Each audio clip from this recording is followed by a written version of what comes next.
Ladies and gentlemen, may I have your attention, please? The show starts in 3, 2, 1, go. Good morning, CaneSport. It's November 15th, 2021. I'm Gary Ferman, the publisher of CaneSport.com, joined as always by our managing editor, Matt Shodell, as we discuss the news of the day. And Matt, as usual, on a Monday during the season, we're going to start our news of the day discussion with the news of the weekend. And a wild trip up to Tallahassee, Doak Campbell Stadium. And the first thing that I was really shocked about was the way their fan base turned out. They hadn't been having great attendance all throughout the season, but with Miami coming to town, obviously that was a game that everybody who's a Seminole fan had circled on their calendar, and they showed out pretty darn good. And it was just an incredible college football atmosphere. It didn't go the way the Hurricanes wanted, without question, but I thought both teams played incredibly hard throughout the game. It was very difficult for either team to sustain their level of play from quarter to quarter, I think, because of how much energy was being expended. And Florida State came out like gangbusters, Matt. They took the 17-0 lead. Miami chipped away. Florida State did not play a very good third quarter in particular. And then by the start of the fourth quarter, Miami suddenly was leading that football game. And, of course, the Hurricanes were then not able to sustain things themselves. And we'll talk a little bit about it. But just overall, your general impressions of the Miami-Florida State game. Yeah, nothing's ever as good or as bad as it seems. And look, if Miami had won, had not had that final drive, if Will Mallory had gotten that extra yard and had won the game, all people would be talking about this morning was, wow, Manny Diaz is turned it around. The team looks really great. And Tyler Van Dyke with the 4 touchdowns. Oh my God. What a great future for this program. And it's hard to wrap your head around one drive turning that perception into the world's ending for Miami football. World's ending. Manny has to be fired 20 minutes ago. Okay. Yeah. I'm not done. Yeah, I know, but you're right. That's exactly what the difference was. It was that razor thin. Right. So with that said, the final drive was so disturbing to me for a multitude of reasons. I have no problem with the play call. I know we had difference of opinion when we talked about it after the game, but I have no problem with the play call in the pass to Will Mallory that was not past the first down marker, because never had a chance. As it turns out, it never had a chance. No. But he was going to get sacked, in my opinion. When you look at the pressure that was coming his way, he was not going to have time to look downfield. And the last thing you want to turn over under pressure, under duress, play it safe. I have no problem with that. They need a touchdown. FSU's offense is its weak point. Miami's defense is its weak point. But now here's where I have a problem, okay? Miami punts. That's not what I have a problem with. I would have punted too, okay? You're at your own 46. Make a bad offense drive down the field. What I have a problem with. 4th and 2, if you get a first down, game's over. It was 4th and 1.5. But I don't go for it. I have no problem with that. What I have a problem with is this, and nobody's talked about this. I don't understand why. Miami punts the ball, and the returner waves. I'm trying to get my hand on the camera. Waves for the fair catch, and Miami has 4 guys stop at the guy making the fair catch with nobody running behind him at the 20-yard line or 25 or wherever he was. Bounces all the way into the end zone. Yeah. What? Where's the coach? That's just basic coaching. Little breakdowns like that, Matt, add up over the course of the game. Forget that. Okay, so that's one major red flag for this coaching staff. Second major red flag, how is Cam Kinchins on that guy one-on-one down the field like that? In that situation, man, he does that all the time. It was Gervin Hall at the beginning of the season. Gervin Hall's career at Miami ended because Manny Diaz put him in those situations. Right. Now you got Cam Kinchins in the same situation. So he brings pressure, and that's what happens. And then what happens on 4th and 14? He says, now we don't need the pressure. Now we'll just rush 3 and let him have all day to throw the ball. The final series to me encapsulates the failure of this coaching staff. Because there were these two players, guys, Matt, ghosting. I know, Travis. Keontre, I know. These players, here's what's so What was the frustrating. point of These that? these players are good enough. The coaches have not put them in position to win the games. The players are good enough to have lost 2 games this year, period. 2 games. They should have 2 losses. They should not have 6 straight 4-point or less games being decided. Every game it comes back to one drive here, one drive there, a missed field goal. People can say that all they want. It shouldn't have been Miami should not have been in those situations. Miami's got so much talent with these young guys and the personnel decisions and just these drives at the end of games, that just the mistakes they make and the positions they put themselves early in those 3 losses, the last 3 losses, where they just make dumb mistakes. I mean, for Miami to come out with that many penalties, and for Corey Flagg, he was muffled, so it's hard to tell what he was saying, but it sounded like he said, these were the same mistakes we keep making in practice. And He's if that's what he said, the jumping offsides is what right. he's talking about. Yeah. Right. And there was, I think, 3 or 4 of them in the first quarter. For that to not be corrected by the coaches is inexcusable. And it's just so frustrating because I know the team, and look, people are going to say I'm so negative. I know the team's so good. That's why it's frustrating. It's not being negative. It's just pointing out a fact. The fact is this team is really good. This team should not be 5-5. For a team this good to be 5-5 means there's another problem that's not the players. What else is there? You can figure it out. Yeah.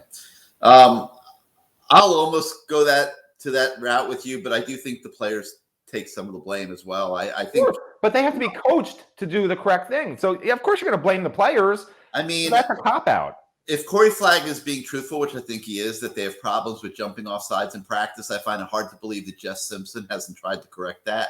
But I would have to ask Jess. But it wasn't the defensive linemen; it was the linebackers and the safeties. James Williams, James and Williams, Corey Flagg, one of them twice, I think.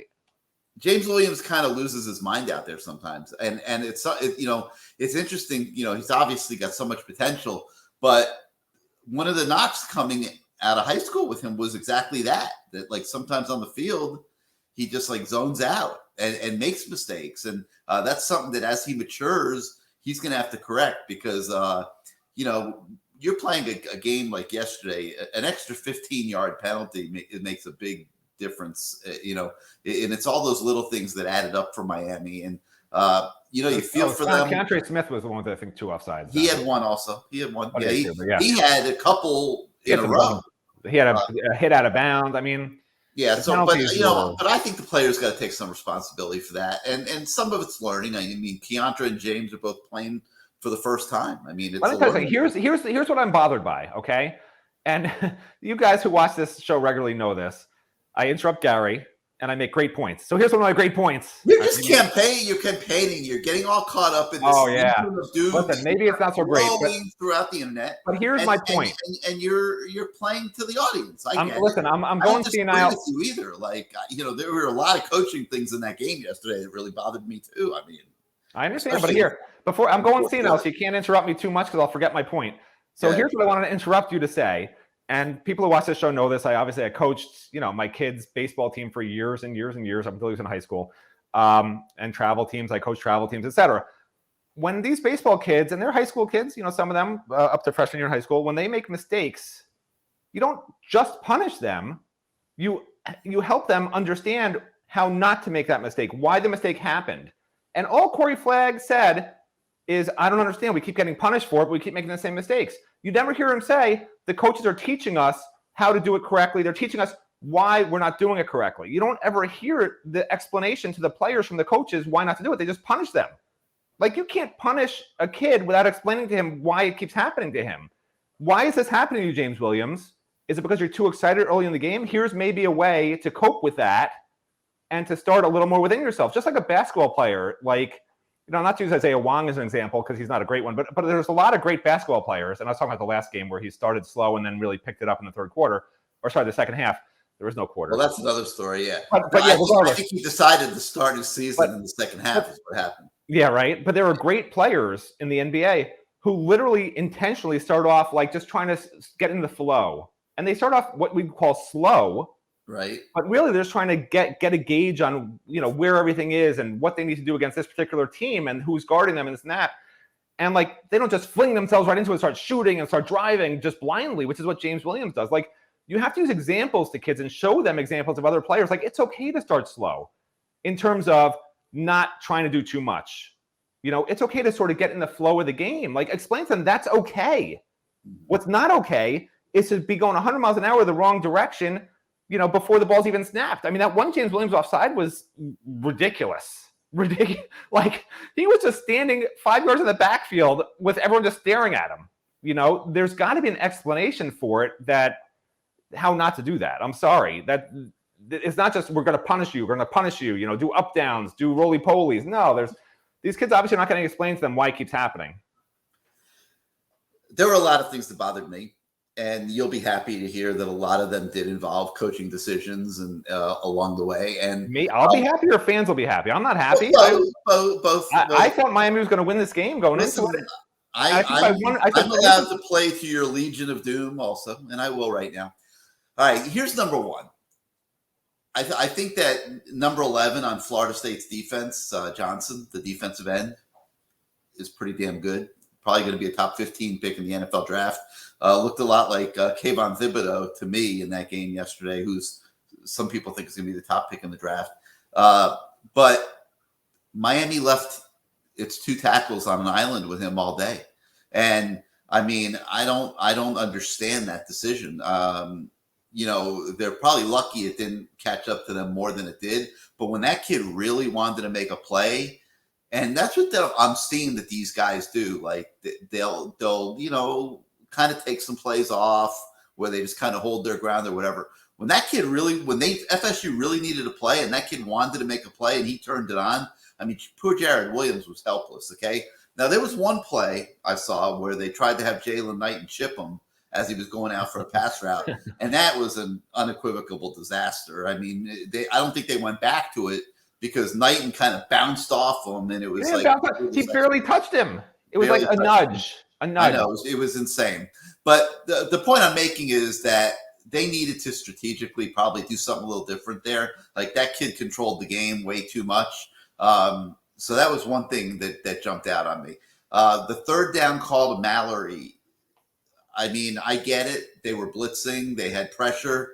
But, you know, there's a lot of different things that Rhett Lashley could have done on that play, and it didn't have a chance. I was disappointed in that play call. Then I was even more disappointed when it's 4th and 1.5, and you need a first down and the game's over. And, you know, you're a 5-4 football team. Your head coach is playing for his life out there.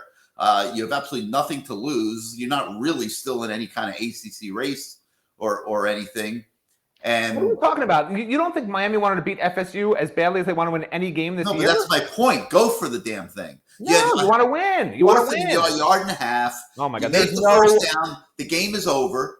In retrospect, of course you can say that, but in the heat of the moment, that's the stupidest play you could possibly do. This is a team that can't make a first down in those situations time and time again. So, they lucked into 3 of them because FSU didn't stack the box. Yeah, no argument. If the 4th down play fails, they're giving them the ball with a short field. No argument at all about that. But you're being aggressive and you're trying to shut the game down. Okay, and all they needed, Matt, you know, I mean, it's like it wasn't 6 inches; it was a yard and a half, and this is a team that struggles in short yardage. Period.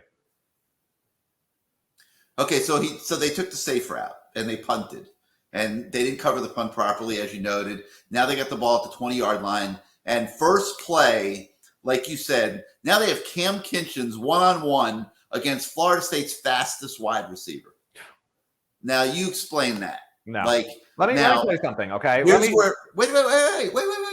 You've had your say. I thought you were done. I thought you paused. No, I'm not done. Give me a minute. Don't pause. Don't take a breath, and then I'll let you talk. So Manny Diaz ushers Gervin Hall into retirement by putting him in a bunch of those type of situations early in the year where Gervin Hall got exposed. No argument. Gervin Hall had a horrible first half of the season. Everybody wants the younger guys out there.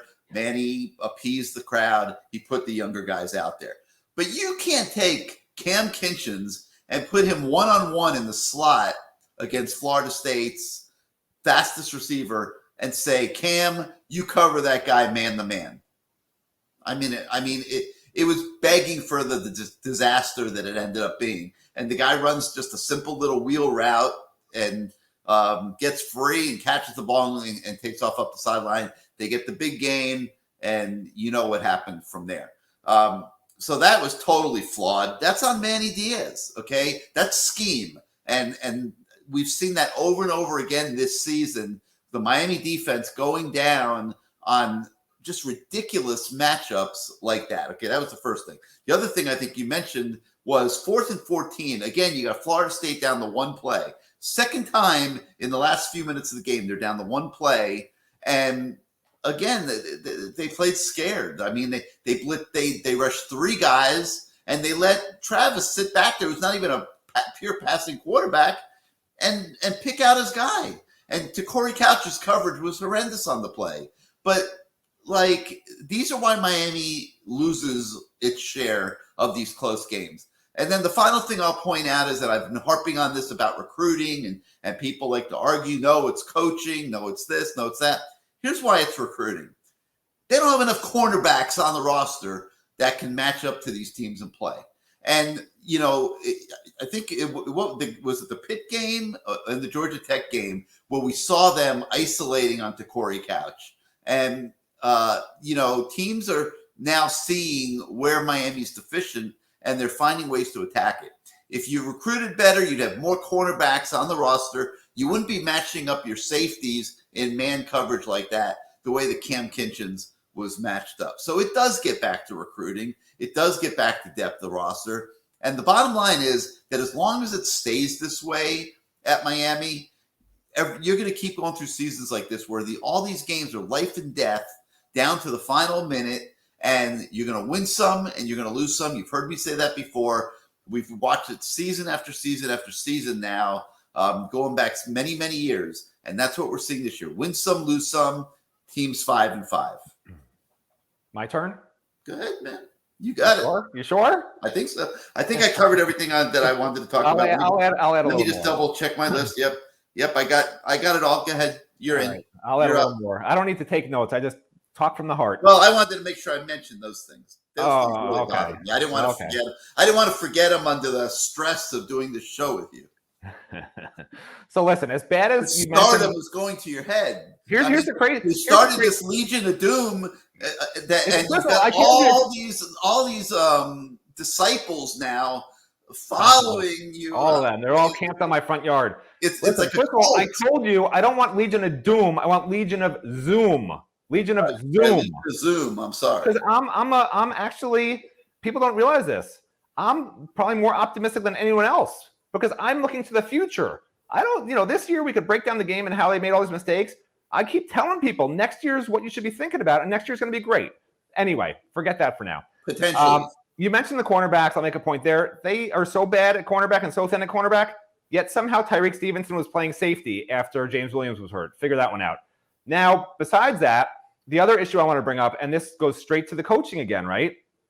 If you remember heading into the game, I predicted that FSU was going to rush 4, start the game just rushing 4 and dropping 7 into the lanes, and that's exactly what they did. And for me to know that and Miami not to be prepared for it, which they weren't because they threw 2 interceptions in the first 3 series into coverage, is a little strange to me.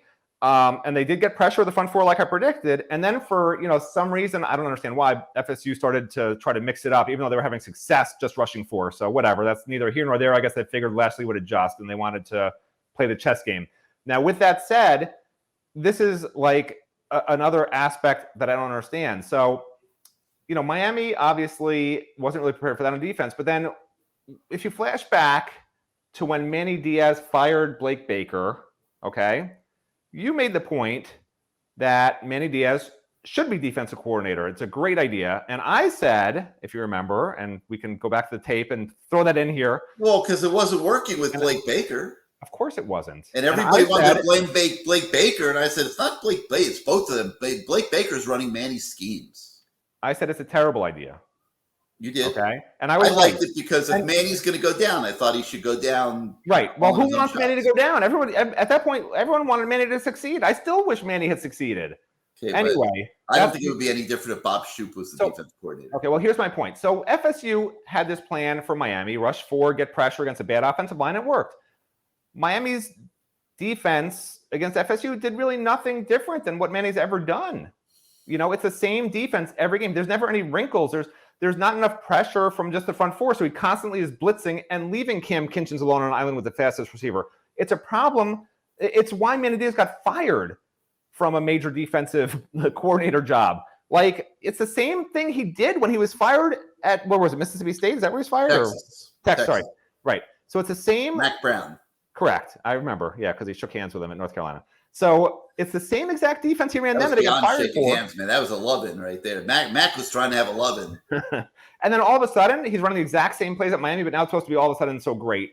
Like, you could see the writing on the wall. He's a new head coach at a major program. He wants to take on the defensive coordinator job and be the savior just because his defense in 2018 with some guys that happened to be on that roster who were amazing, it's all of a sudden going to be fixed when Blake Baker's running the same plays he's running, which is why I told you this is not going to work back then. I don't understand why you disagree. Let me ask you a question. What good defensive coordinator? You keep saying that. How do I know? That's do you their think job. He's going to come work for Manny Diaz that he thinks he's better than? Could it have been any worse than what they've been doing all year on defense? No, but there's no great defensive coordinators coming to work for I'll Manny. take an average defensive coordinator. It's better than what they got. I mean, Todd Grantham's available now. He just got fired in Florida. We could probably hire him.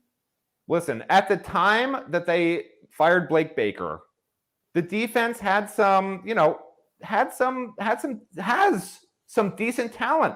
There's no reason they couldn't have got an up-and-coming defensive coordinator who runs an attacking scheme that maybe has some wrinkles that, Manny doesn't, because trying to be a head coach and a defense coordinator for a below average defense is not easy. And especially for a guy who's not an experienced veteran head coach. Like, it was a bad idea then. I still don't understand how you thought it was a good idea or how anybody thought it was a good idea. Because and it's hard. I figured that I saw that Manny was going to go down this year. Listen, that one decision probably. Let him try to save himself with great defensive calls. That was my thinking. Because, I figured this was going to be it. I felt that way going into the season. I mean, if he didn't get to 9 wins, it was going to be tough for him. And I thought he could get to 9 wins. You know what Manny Diaz's defensive coordinator's name is? Manny Mark D'Onofrio Diaz. Because he did the same mistake that Al Golden did. Al Golden didn't fire his defense coordinator, and Manny did fire him. Hired a defensive coordinator.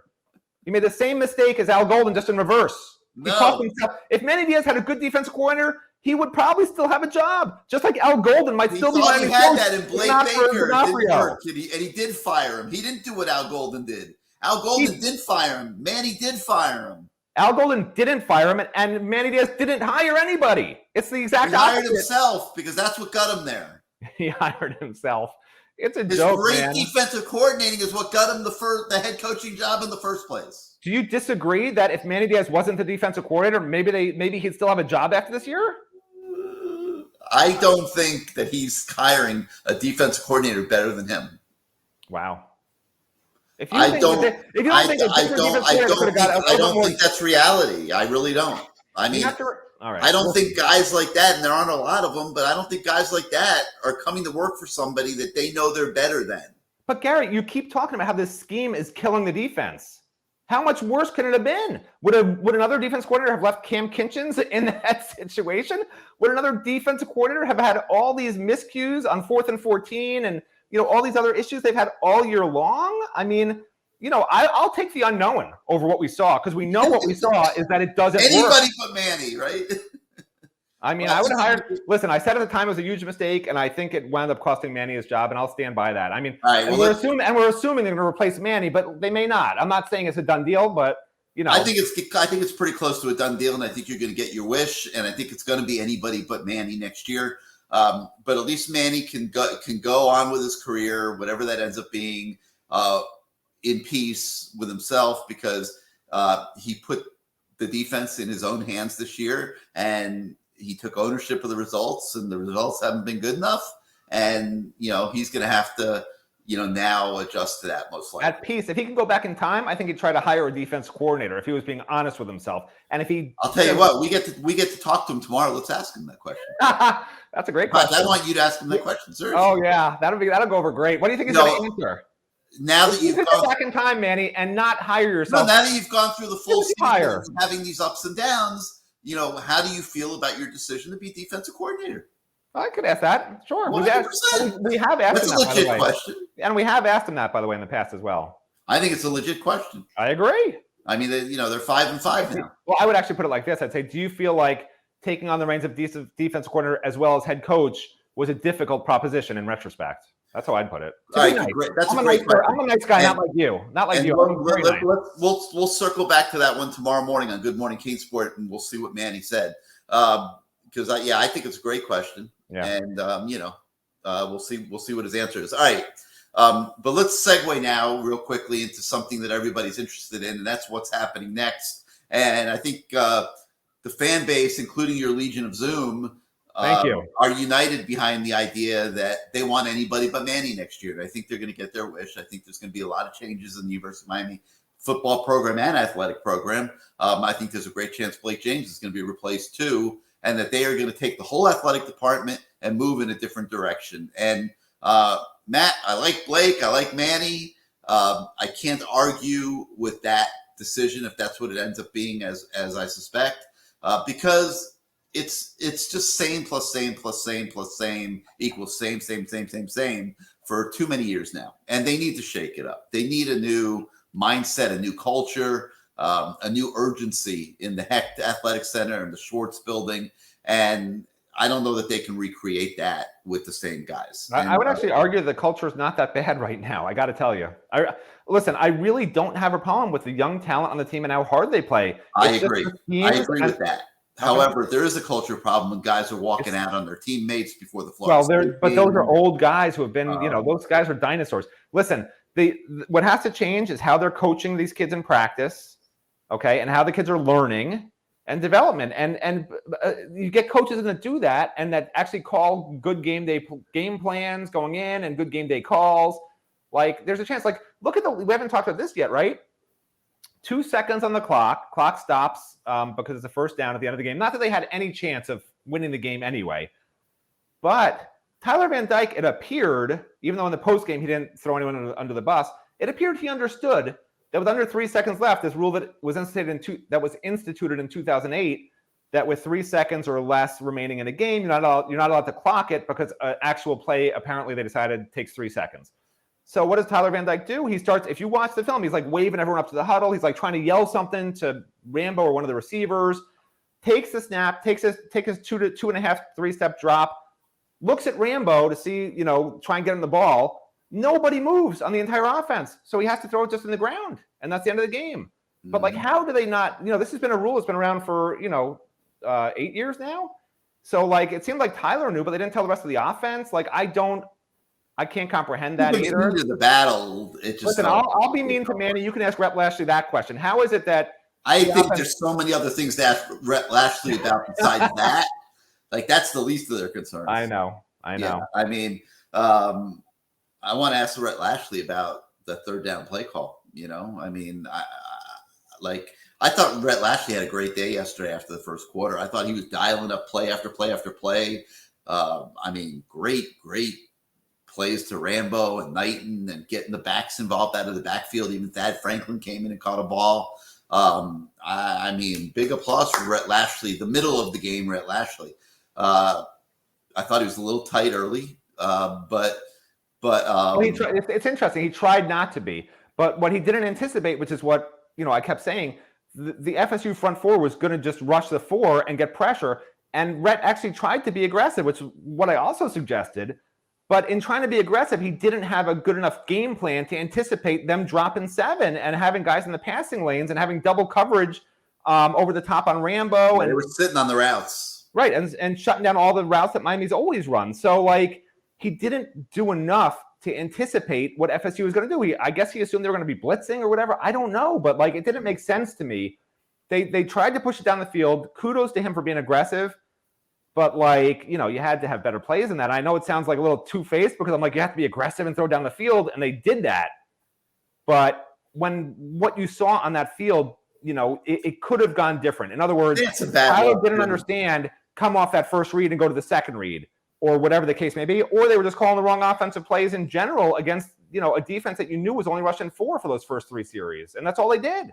Yeah, they had some bad breaks too. I mean, the pass deep down the middle that was intercepted, it was just a shade late and a shade off, and the guy made a nice play on the ball. That's true too. Yeah, Tyler was thrown off target a lot in the first quarter. That's true.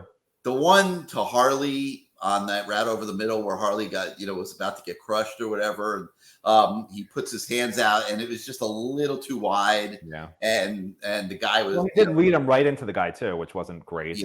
Yeah. I mean, but those were, I'm not going to say fluky, but I mean, I wasn't really bothered by that so much. And I thought Lashley was great in the middle of the game. I thought he just kept dialing up play after play. That's what's so frustrating. He calls these great plays, and you just don't understand why it disappears for a quarter or a half in a game. Then he'll have a bad. I mean, listen, all coordinators on every play is not going to be a good play, but obviously, something went wrong on that third and four, and it's the biggest play of the game, really. If you look back, with all the great plays, I mean, third and four, you're trying to put the game away, and you got to convert that, and they throw sideways to Will Mallory.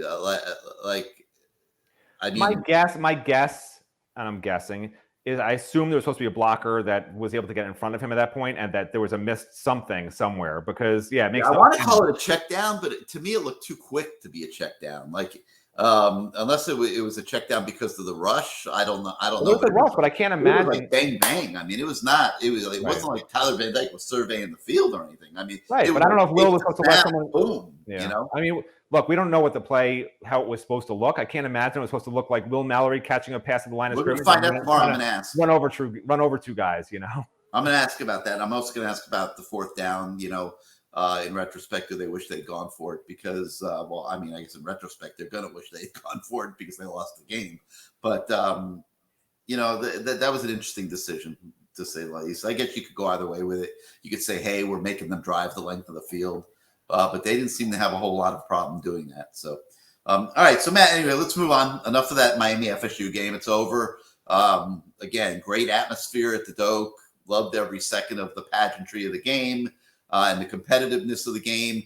I love the fact that Miami competed at the level they competed. And I don't know who's coaching this team next year, but the one thing is that whoever is, they're not starting from ground zero. This is a team full of kids that want to win, want to be good, and want to compete. And that right there is something to build on. They need to be fortified. They need some help in the recruiting class this year. They need a lot of help in the transfer portal. No argument. And by the way, Gary, you mentioned how, who in the portal is going to want to come here. The Johnson kid on FSU, he went to an FSU team that's in the garbage, and he's the reason Miami, in my opinion, that Miami lost that game. You can get these guys. Yeah, Rambo's unbelievable. Can you imagine Miami without Rambo this year? I mean, we wouldn't be looking at a 5-5 team. They might have 4 wins or 3 wins. I'm telling you, this Rambo is playing unbelievable football, just unbelievable. I mean, he is playing like an elite number 1 wide receiver, and Miami would not have one if it weren't for him. So, hats off to Charleston Rambo for the way he's playing. And I'll say the same thing about Tyreek Stevenson on defense. I mean, without question, has been, probably Miami's best player on defense. What do you think, Matt? The first 2 or 3 games he was very shaky, and since then I agree he's been solid, really solid. Solid as a rock. I mean, I don't he's not getting beaten on pass plays. He's being physical out there. And being smart. Yeah, he's playing like a guy that's smelling the NFL. Yeah, he's ready for the NFL. I think you're going to see him declare for the draft here in another couple months. There's nothing else he's going to show. Yeah, actually, I would bet he won't even play in a ball game. I think you're going to see him declare right after the season. I agree. All right, so we have another huge story today that I want to talk about, and that's on Jake Garcia. And obviously, we're watching Tyler Van Dyke do the things he's doing, and the assumption is, hey, this is Miami's quarterback for the next year, 2 years, however it ends up playing out. He's playing at a high level. He's doing really well. He trademarked the name this week, Matt. Tyler. He's now Tyler Van Dimes, and he trademarked Van Dimes also. I mean, I'm a purist. I didn't like the timing of that Florida State week. I mean, I know this NIL thing is in vogue and all that. I'm not sure I would have been too worried about promoting a new T-shirt line the week of the Florida State game. But he did, and he trademarked it. And I thought he played after the shaky start. I thought he came back and played really, really well. Well, so everybody has the same question. What does this mean for Jake Garcia? I mean, you're sitting there in September. These two guys are sharing reps on the second team, and there was no discernible difference between the two. I think you would agree with that, Matt. When we were out of practice, I mean, there was Jake, there was Tyler, and they both looked at about the same level. Well, now obviously Tyler's got a leg up going into next season because of the playing experience, and Jake Garcia has a lot of ground to make up. If he's going to be a factor, he'll start in spring practice. So it begged the question, will Jake stick it out? This is a kid that played at 5 different high schools. Matt, you spoke to his dad yesterday and, got the scoop. And dad says Jake is all in at Miami. He will be there at spring practice to compete, has never shied away from competition, is looking forward to it. Your thoughts? Yeah, I mean, I love his dad, and by the way, his dad said Jake is now trademarking also Jake Van Dimes. That's going to be, no, I'm just kidding. So yeah, dad, listen, I love Randy. I talked to Randy a lot during Jake's recruitment. I mean, one of the nicest guys you'll ever meet. Yeah. And they're all in on Miami. Like, they sold their family house in California. They moved to Coral Gables. They're living there now. And I will bring this up also because Randy mentioned it quite a few times to me. Randy, just like all you out there, he watches Good Morning CaneSport. Oh yeah, and he does. Hey, Randy, thank you. And he wasn't very happy. Randy, we love Jake. And I'll tell you something else. If you had taken a poll, and I think I said this last week, if you took a poll back in September, like a blind poll, had everybody write on a piece of paper and put it in a hat, who do you think the quarterback of the future is going to be at Miami? I think at least 75% of the vote would have gone to Jake Garcia. So I hope Jake does get a fair chance to compete. I love everything we've seen of Tyler, but yeah, Randy, we love Jake. Jake's awesome, fun, really nice kid. And, I hope he gets a fair chance to compete. So he's at peace with that. And I hope he finishes his career at Miami because I think he will at some point get a chance to play. So yeah, before I was so rudely interrupted. Sorry, Gary. I just had to say hi to Randy. Randy wants to demand an apology from you. He didn't say it quite like that. No. He didn't want to say it quite like that. You don't even know what I'm going to say. But he watches the show. He watches the show. I love Randy. And he wants to demand an apology from you. Because in a recent Good Morning CaneSport, and you probably don't even remember this because I didn't remember the exact terminology, but Randy sure as heck did. You said Jake Garcia was going to bolt from Miami just like he bolted from, his different I said it's a concern. It absolutely is. I mean, well, here's your chance to tell Randy what you meant. He says, I'm sure you didn't mean it that way. No, what I meant was that he was a kid that was used to moving. I mean, he played at 5 different high schools. Now, I thought Randy did a great job in the story outlining the reasons why he moved every single time. But what I was saying was, Jake's not a stranger to a new environment, and he adjusts very quickly. And if he does not win the job in the spring, and I do think that there could be an evaluation. Now, Randy says no, that Jake will stick it through it with Miami, which I think is great. I mean, you need more than one quarterback on the team, without question. I mean, we found that out this year, how quickly things changed with the Eric King. But I was looking forward, and I thought that Jake might make an evaluation. Randy put my mind at ease. We hadn't spoken to Randy at that point, and I like what Randy says in this story that's on the website this morning, and I hope it holds true. And I hope Jake Garcia finishes as a Miami Hurricane because he's a great kid. He's a great leader. He's got great leadership skills. The kids gravitate to him, and I think when he gets his chance, that he'll be ready. Wait, hold on, Randy? Wait, you don't accept Gary's apology? Really? Huh. Okay, I'll tell him. He's not happy. So listen, Randy, just to be clear, like Randy, basically, you can't look too far into the future, right? But Randy said for sure, 1,000,000%, if that's a number, which it's not, like Jake's going to be here throughout next year, regardless if he's the backup. After that, who knows? Like he wouldn't really look that far into the future because who can, right? Well, he'll be a freshman again next year. Right. He doesn't have to He's rush going to it. correct. So I'm sure they'll reevaluate. Oh, Tyler Van Dyke is back. He's not back. Ja'Cory Brown looks like the next Lamar Jackson. I don't know, but they'll have to figure that out down the road. But it's a great thing that at least we got another year with Jake Garcia. And let me point this out too, Matt. There's class separation between these two now. Now there is correct. So Jake will be a freshman next year. Tyler will be a sophomore next year. Tyler will be a redshirt freshman next year. No, he's a redshirt freshman this year. I'm sorry. No, Tyler's a true freshman this year, but he'll be a sophomore next year. He'll be a sophomore next year. So there's class separation between the two. And Tyler, if he continues his ascent, theoretically as a third-year player, could be eligible for the NFL draft.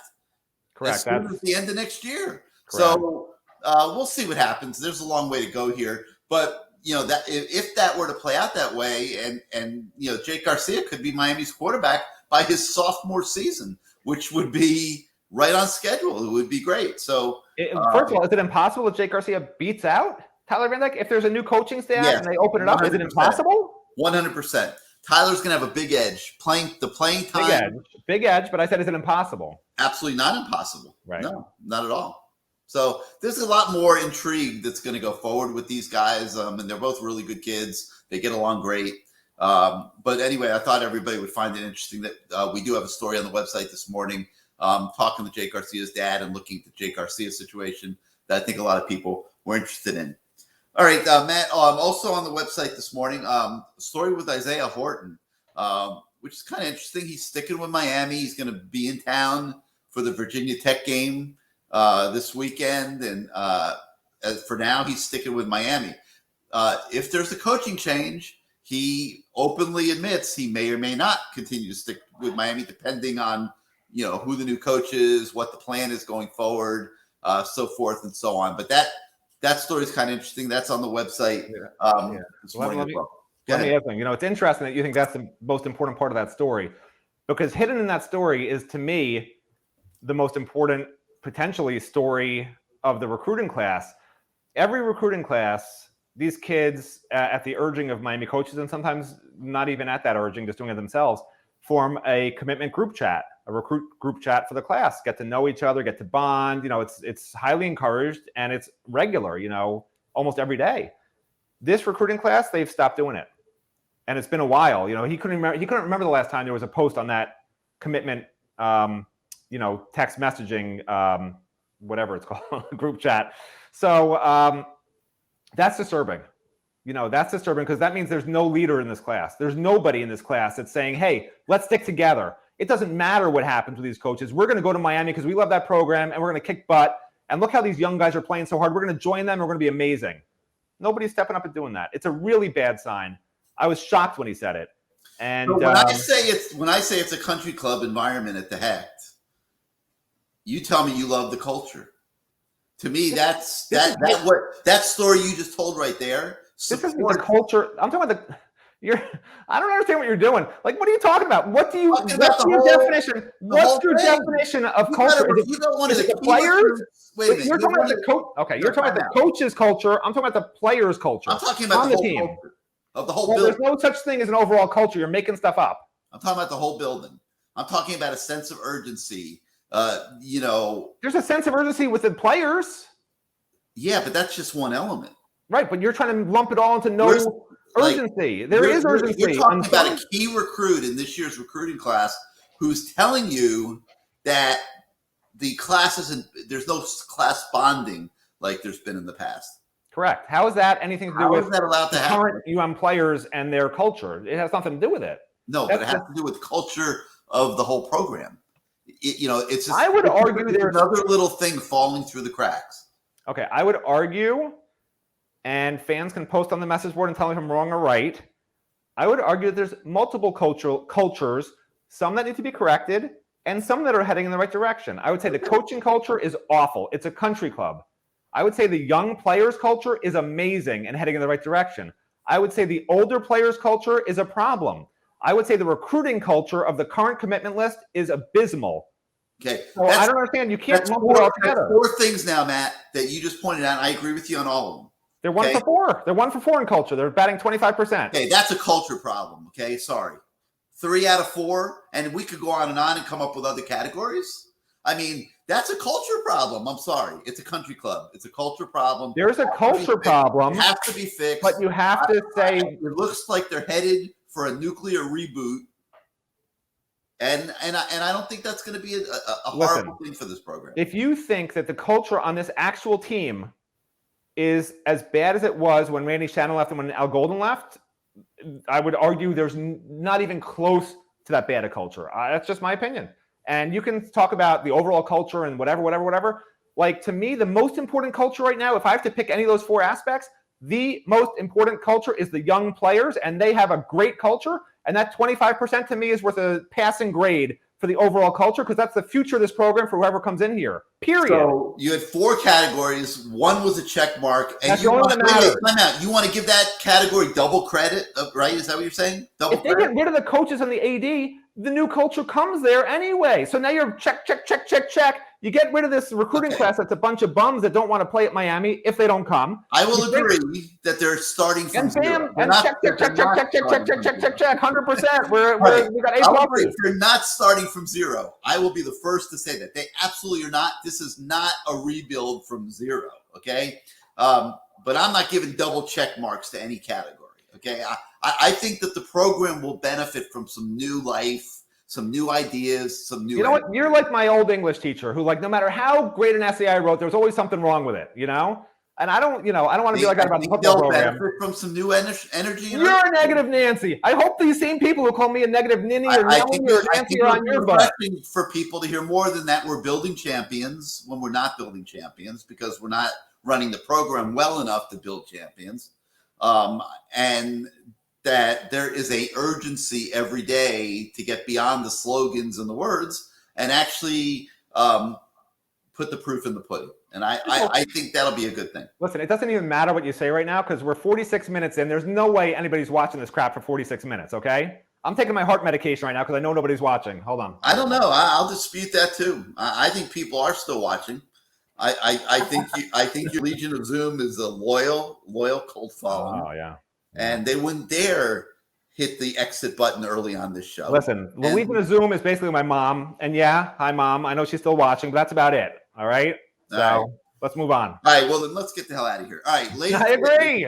Later today. No, we'll get out. Listen, the culture of Good Morning CaneSport is broken, Gary. I get a check mark. You don't get a check mark. No check mark for you.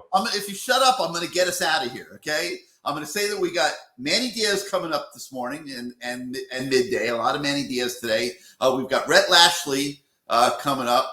And then I also think we're going to speak to John Patke today as well. So we'll have stories with all those guys coming up on the website later. We'll be back tomorrow with another Good Morning CaneSport, for better or for worse. You know what? I was going to give you some of my stone crabs for lunch tomorrow, but now forget it. Right. I landed at the airport. I landed at Miami Airport, and I made a beeline for Joe's Takeaway. I bet you did. I'll confess. It was only a 10-15 minute ride down there on a Sunday. There was no traffic. Made a beeline. Got a few stone crabs for dinner last night. So I'm good on stone crabs for a few days. But thank you very much. All right, now back to business. CaneSport Live Tuesday night. I'm sure everybody's gonna have a lot to talk about on that show. Wednesday night, the Lamar Thomas show. We're already putting the guest list together on that. I believe we're going to have a couple members of the Bermuda Triangle for starters. So make sure you put that on your calendar as well. So that's going to do it for this morning. For Matt Shodell, I'm Gary Ferman. Thank you for joining us on Good Morning CaneSport. And we'll see you on this show again tomorrow morning. Have a great day, everybody.